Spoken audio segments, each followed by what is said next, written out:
My name is Shel Neymark. I grew up near Oak Park, Illinois, where Frank Lloyd Wright built over 50 houses. As a teenager, I'd ride my bike to them to study and sketch. Sometimes I'd sneak up and peer into people's windows, hoping to get a look at some interior architectural detail. I graduated from art school at Washington University in St. Louis with a degree in ceramics. I'm really grateful for my classical art education, and I draw on it every time I go into the studio. Back then, tuition at even elite institutions like Washington U was relatively inexpensive. Food and housing were cheap too, so I was able to graduate debt free and start developing my art career. It wasn't always easy, but it would have been way harder in today's economic climate. I feel really bad for how hard it is for today's young artists. I arrived in New Mexico on summer solstice of 1976. Having grown up under the murky skies of the Midwest, I was dazzled by the crystalline blue sky of New Mexico, and especially by the fades of color each night at sunset. I've been playing with color fades in my work ever since. Shortly after arriving in Santa Fe, I was in an opening at Fenn Galleries. I saw a handmade Mexican sink and tile counter in the center of the gallery. I must have been a sight of barefoot hippie among well-dressed gallery goers, on the floor looking up under the cabinet to see how the sink was made. I could do that, I thought, and soon after I got my first sink and tile commission. Making commissioned work for private homes has been an important part of my artistic practice ever since. I love working out the technical and aesthetic logistics of fitting a piece into an architectural setting. I took my first ceramics class in 1971 in art school, 50 years ago. My instructor wanted me to learn to throw pots on a potter's wheel because I think he didn't really care for the sculptures I was making at the time. It's a skill that's been really useful for me. It's fun to do. One of the first assignments he gave me was to make 25 pictures. It was a really good project for me because when you're making pictures, you have to think about a lot of different things. You have to think about the form. It's essentially a piece of useful sculpture. It has to be thrown fairly thin because you want a picture to be light. When it's filled with water, it'll be real heavy. So if the piece of pottery is heavy to begin with, it's going to be harder to hold. It has to pour well. It's pretty cool to think about making a piece of art that somebody will be holding in their hands on a regular basis. I don't really throw at the potter's wheel that much. A couple times a year I sit down at it and make a series of pots. I usually do it when I feel the need to get back to basics. When I finished a big project or I just am not exactly sure what I want to make next.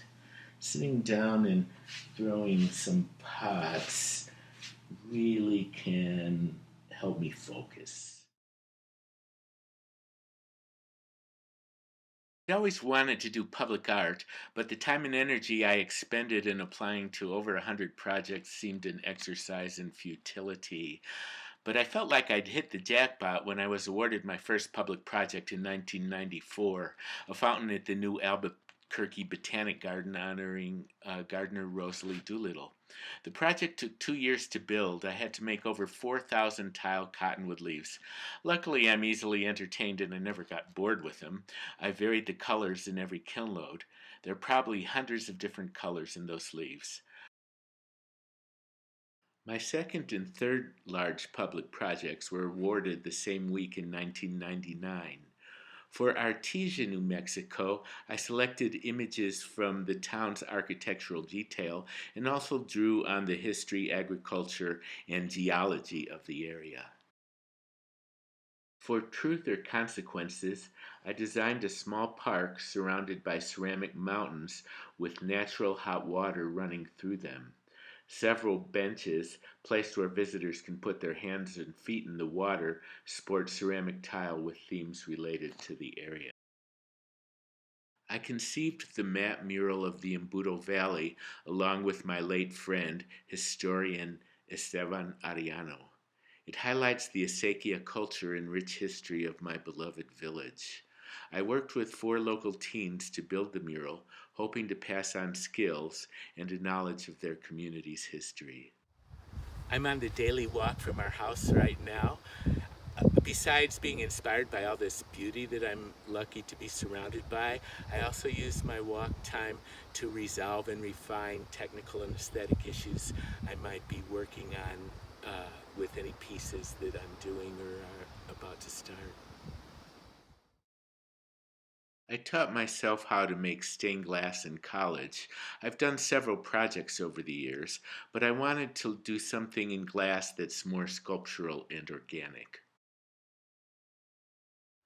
I taught myself to fuse and slump glass when we built the house that my wife Elizabeth and I are now living in around 2002.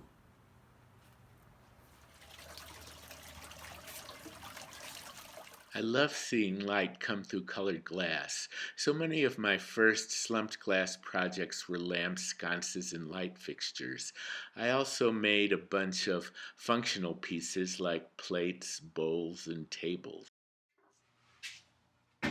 This is a ceramic mold I made for glass, for making glass bowls. And let's see, this one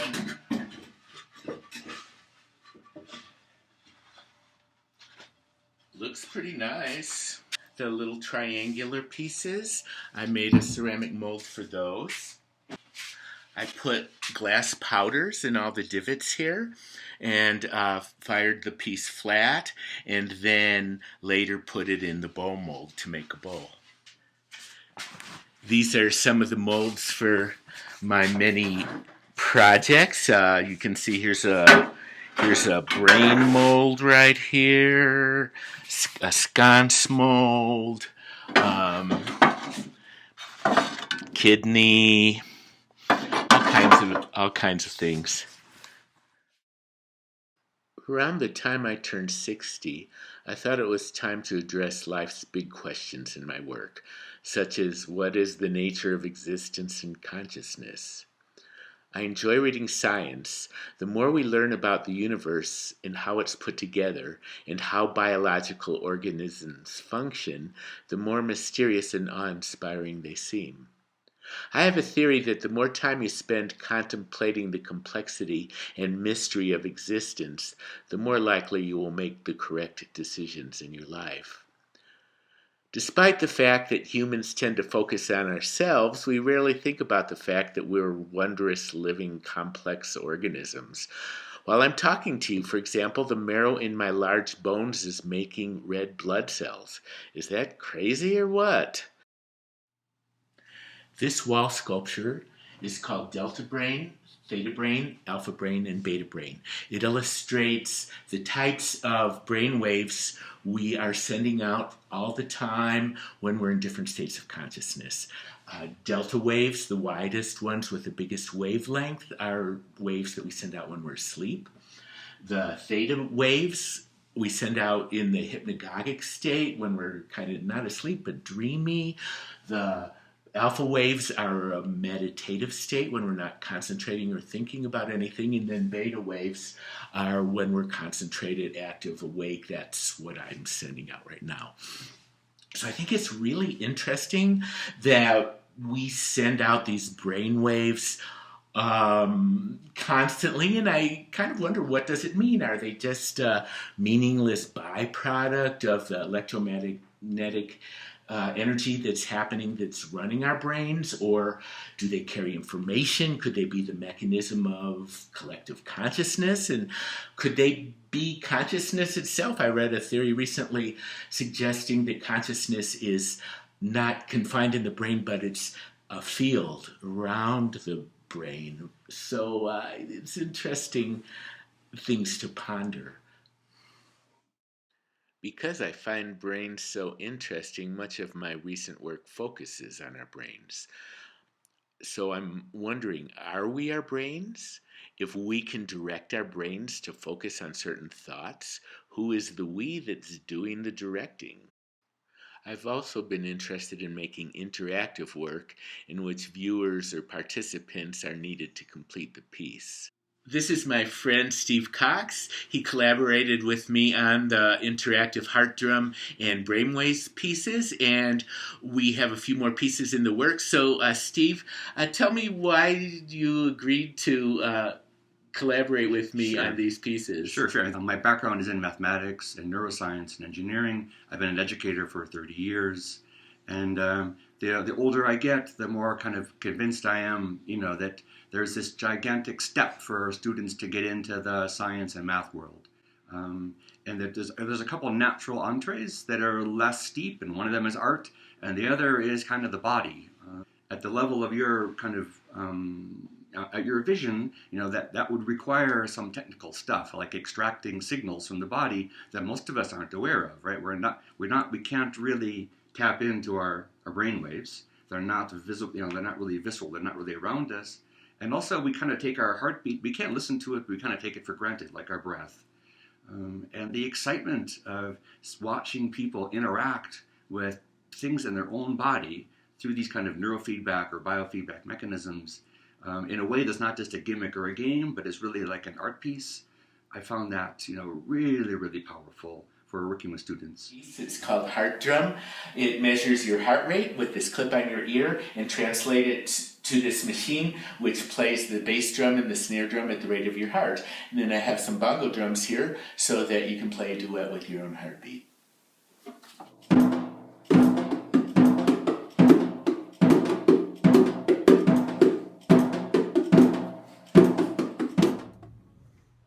This piece is called Brainwaves. Participants wear headbands with electrodes that measure their brainwaves. When they make alpha waves, the ones created during a meditative state, drops of water fall into this shimmering pool. The deeper participants go into alpha, the more drops of water fall.